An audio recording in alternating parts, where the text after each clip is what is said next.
PM साहब से मिलने का विषय है, मिलने के लिए बात किया जा रहा है।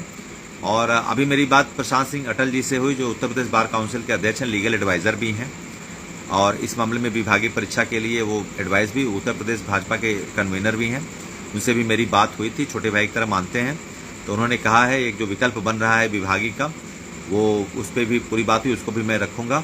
और बाकी सेंट्रल, देखिए यूपी में शिक्षक पास हो जाए, पंजाब में शिक्षक पास हो जाए, ये विषय नहीं है।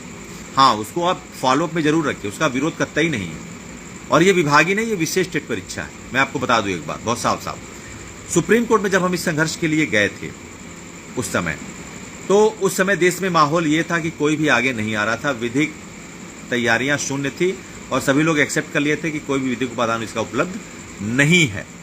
हमने क्या किया, हमने वहां पर तैयारी की कि हम इसके रिव्यू पिटीशन में जाएंगे, जरूर हमको मिलेगा राहत। और हमने उसकी तैयारी की, हमने बड़े काउंसिल्स खड़ा किए और उसका ये हुआ, हम शुरू से ही आपको ऑप्टिमिस्टिक सारी बातें बताते थे कि जरूर होगा, क्योंकि मामला बिल्कुल लेजिटिमेट है, इसमें हमारी सुनवाई होगी, ओपन कोर्ट में सुनवाई होगी, हुई भी। लेकिन होता क्या है कि review is not a fresh appeal, review एक फ्रेश अपील नहीं होती, हम ही जानते थे। हम जब कोर्ट रूम में गए, हमको पता था कि सरकार खिलाफ है।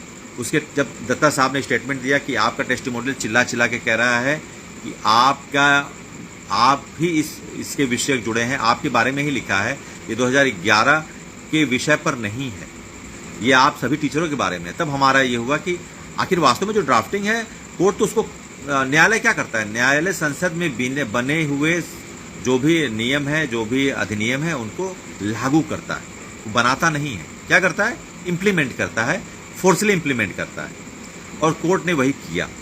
हम जब कोर्ट में गए थे, हम थे, आदरणीय देवेंद्र सिंह विधायक जी थे हमारे साथ, तो हम लोग सारी चर्चाओं को सुन रहे थे। तो विधायक से मेरी बात भी हो रही थी बीच बीच में जो एक्सपर्ट होते हैं, क्योंकि विधायक जी देखिए, इसमें सारी विषय ये हैं कि पूरी तरीके से सिस्टम हमारे खिलाफ, सरकार अगर खिलाफ नहीं होती तो 17 के बाद हमको बताती, अगर निकालने की उसकी नीयत नहीं होती। वो गन पॉइंट पे आज 2025 में आर्टिकल 30 के मामले पे हमारे विषय को नहीं लाती। अटॉर्नी जनरल क्यों बोलते कि क्यों हमारे पक्ष में नहीं बोलते, वो बोलते, बिल्कुल बोलते, अटॉर्नी जनरल ने नहीं बोला। तो आज वो विषय है, और विधायक जी इसमें ये विषय है कि सरकार पूरी तरीके से खिलाफ है, सरकार खिलाफ है, उसके टेस्टिमोनियल खिलाफ है, उसी नाते कोर्ट खिलाफ है, इवन सरकारी वकील भी आपके खिलाफ थे, इवन सरकारी वकील भी आपके खिलाफ थे। एक बनर्जी थे, बनर्जी जी मध्य प्रदेश के, उन्होंने सिर्फ एक बात कही, कुछ थोड़ा सा उन्होंने हमारे पक्ष में बात रखी, बाकी ना वकील ना हमारे लिए कोई दलील थी। वहां पे एनसीटी के वकील थे, उनसे कोई पूछा नहीं गया।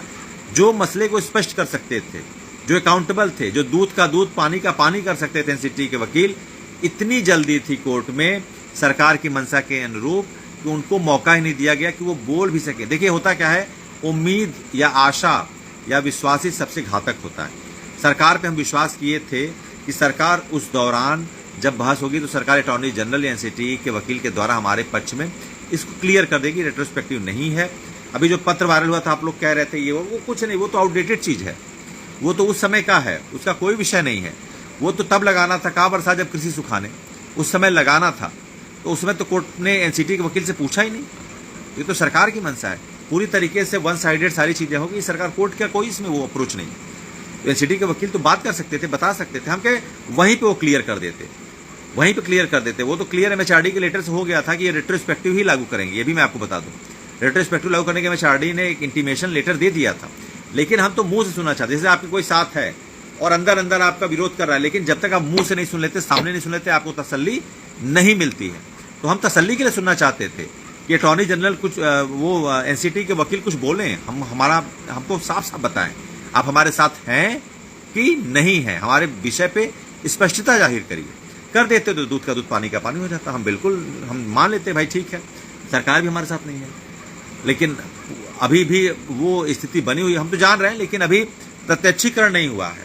उस विश्वास का प्रत्यक्षीकरण अभी नहीं हो पाया है कि सरकार हमारे साथ नहीं है। 3 अगस्त को जो 2017 अमेंडमेंट के विषय को लेकर अटॉर्नी जनरल का स्टेटमेंट आना है, विशेष के माध्यम जुड़ेंगे, उस पर हमारा पूरे तरीके फोकस है।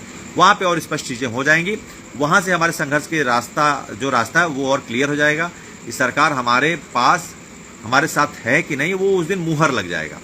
अगर 3 अगस्त को अटॉर्नी जनरल वीसी के माध्यम से 2017 के अमेंडमेंट पे हमारे पक्ष में 2011 30 जुलाई 2011 के पहले के शिक्षकों के पक्ष में अपना ऑफिशियल स्टेटमेंट जारी करते हैं तो वो दिन निर्णायक होगा जिस दिन हम ये स्पष्ट हो जाएंगे कि सरकार ऑफिशियली हमारे साथ है या नहीं है। वो अंतिम मुहर उस दिन लग जाएगी, लास्ट स्टैंपिंग हो जाएगी। थोड़ा सा उसका इंतजार करिए और उस केस पे भी हमारा निगाह है, उस केस पे भी हम पूरी तरीके से लगे हुए हैं। आपको बता दूं, रिव्यू पिटीशन में कोई भी जज अपने दिए हुए आदेश को वापस नहीं लेता है, और वो तब तो एकदम नहीं लेता है जब सरकार भी हमारे बिल्कुल खिलाफ। सरकार के बिल्कुल खिलाफ होने के बावजूद, टेस्टिमोनियल बिल्कुल खिलाफ होने के बावजूद, हमारा जो पैरा 11 में कोर्ट ने साफ साफ कहा है, witnessing the cream of the Supreme Court Bar Association, I would like to give the appropriate benefit to the all eligible teacher who is compliance with the statutory requirement. उन्होंने कहा है कि इतने बड़े बड़े क्रीम आए हैं, उस नाते हमको इस विषय पे जो इनकी मांग है, अगर इनके साथ अन्याय हुआ है, इनको 15 सालों में बताया नहीं गया, इनको मौका नहीं दिया गया, इनके साथ कुछ ऐसे विषय जहां मिसकम्युनिकेशन क्रिएट हुआ, तो इनको कुछ कंपनसेशन मिलना चाहिए। कुछ लोगों ने इस बात की, ऐसा नहीं जिन्होंने जीरा नहीं किया, वकील साहब ने उनके टेस्टिमोनियल गए थे, हमारे भी टेस्टिमोनियल गए थे कि हमको बताया नहीं गया, है ना। उस विषय पे भी आपका ध्यान रख। हमारा स्टे लेने का विषय था, हम स्टे चाहते थे इस पे कि हमारा स्टे करिए, इस मामले को आप या तो कॉन्स्टिट्यूशनल बेंच में रिफर कर दीजिए, क्योंकि भी आर्टिकल 14 का उल्लंघन ये हो रहा है। अगर स्टे कर देते तो फिर हमारे पास समय होता, क्योंकि अभी हमारे मामले में इतने सारे रिव्यू पिटीशन पड़े थे, हमको अप्रोप्रिएट टाइम हर पार्टी को आपको सुनना चाहिए था, सारे को मौका देना चाहिए था, इतनी जल्दी नहीं थी। लेकिन चूंकि सरकार की ऐसी मंशा थी, उसके टेस्टिमोनियल हमारे खिलाफ थे, और जिस माननीय जज साहब ने जो ऑर्डर दिया था उस पर सिर्फ वो करेक्टिव मोड में ही सुन सकते थे। कोई भी जज अपने दिए ऑर्डर को रिव्यू में रिपील नहीं करता है, उसके बहुत कम चांसेस होता है। वो तो तब तो एकदम नहीं करता है जब आपकी नियामक, आपकी नियोजक सरकार आपके खिलाफ है, उसकी टेस्टिमोनियल आपके खिलाफ है, फिर भी लीगल टीम आपके सहयोग से, उसकी प्रतिबद्धता के नाते ही आपको पहला 1 साल का एक्सटेंशन मिला, पहली बात, ठीक है। वो 28 तक समय गया।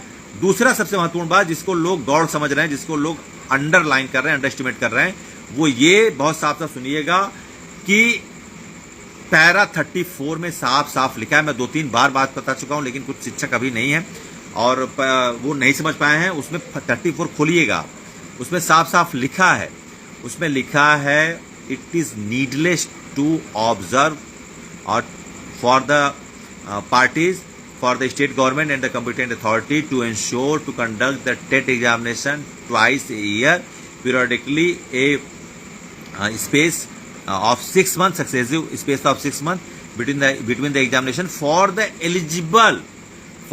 eligible teacher to comply with the statutory requirement। इसका मतलब क्या हुआ, जो 1 सितंबर 2025 के आदेश से प्रभावित हुए शिक्षक हैं, उनके लिए सभी राज्य सरकारें और सक्षम जो प्रतियोगी संस्थाएं जैसे एनसीटी ये सुनिश्चित कराएगी कि साल में 6 महीने के अंतराल पर 2 बार, विभागीय नहीं, बहुत बड़ा अंतर है, विभागीय नहीं, विशेष टीईटी का आयोजन प्राथमिकता के आधार पर आयोजित करेगी।